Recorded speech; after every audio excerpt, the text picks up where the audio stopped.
Presentation आगे बढ़ाइए, आगे बढ़ाइए, आगे आगे बढ़ाइए। जैसा कि आपको जानकारी है, जनगणना संविधान के आर्टिकल 246 के अंतर्गत, जिसमें संघीय सूची, राज्य की सूची और समवर्ती सूचियों का उल्लेख है, उसमें संघीय सूची के अंतर्गत आता है और संघीय सूची में क्रमांक 69 पे उल्लिखित है। जनगणना की पूरी प्रक्रिया जनगणना अधिनियम 1948 और जनगणना नियम 1990 के अंतर्गत संचालित होती है। जनगणना अधिनियम 1948 और जनगणना नियम 1990 जनगणना करने की पूरी प्रक्रिया का वैधानिक आधार प्रदान करते हैं। जनगणना अधिनियम में एक महत्वपूर्ण सेक्शन है, सेक्शन 15, जिसके समक्ष में आपका ध्यान आकर्षण करना चाहेंगे। इस सेक्शन के अंतर्गत व्यक्तिगत आंकड़े जो जनगणना के दौरान दिए जाते हैं वो पूरी तरह से गोपनीय है। आरटीआई के अंतर्गत इसे साझा नहीं किया जा सकता। न्यायालय के समक्ष साक्ष्य के रूप में इसका प्रयोग नहीं हो सकता है और किसी भी व्यक्तिगत आंकड़ों को किसी भी संस्था के साथ, सरकारी, गैर सरकारी, विभिन्न विभागों के साथ शेयर नहीं किया जा सकता है। सिर्फ एग्रीगेट सांख्यिकीय आंकड़ों का ही प्रयोग टैबुलेशन के लिए किया जाता है। आपने देखा कि जनगणना संघ का विषय है, लेकिन इसमें राज्य एवं संघ शासित प्रदेशों की भी बहुत महत्वपूर्ण भूमिका होती है।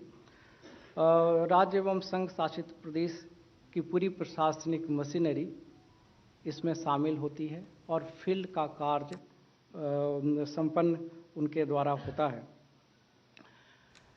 पिछली जनगणना 2011 में हुई थी और अभी वर्तमान जनगणना 2027 आधुनिक काल में जब जनगणना की यात्रा प्रारंभ हुई है 1872 पहली जनगणना, उससे 16वीं है और आज़ादी के बाद से 8वीं जनगणना है।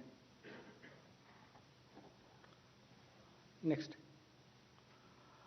अगर जनगणना के प्रशासनिक संचालन के प्रशासनिक तंत्र की बात करें तो केंद्रीय स्तर पे गृह मंत्रालय के अंतर्गत union home secretary, registrar general and census commissioner और हर राज्य में निदेशक जनगणना कार्य आते हैं और राज्य यूटी के स्तर पे अगर कटिंग एज पे देखें, जिनके द्वारा फील्ड का कार्य संचालित होता है, उन्हें इनुमरेटर, प्रगणक एवं सुपरवाइजर, पर्यवेक्षक कहते हैं।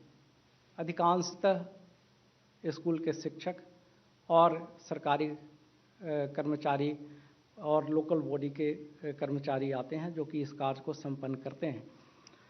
उनके ऊपर charge officer, charge important focal point है, जो एसडीएम, तहसीलदार, बीडीओ आदि होते हैं, वो नोडल पॉइंट है जहाँ पे पूरी प्रक्रिया संपन्न की जाती है, कोऑर्डिनेट की जाती है।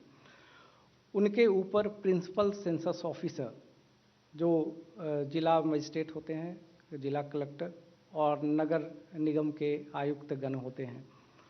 इसके साथ ही राज्यों में additional chief secretary, principal secretary, secretary rank के वरिष्ठ अधिकारी जनगणना के लिए नोडल अधिकारी नामित होते हैं, जो पूरी प्रक्रिया का राज्य और यूटी के स्तर पे संचालन पर्यवेक्षण करते हैं और उनके ऊपर चीफ सेक्रेटरी, जिनके नीचे पूरा प्रशासनिक तंत्र इस पूरी व्यवस्था में लगता है। नेक्स्ट,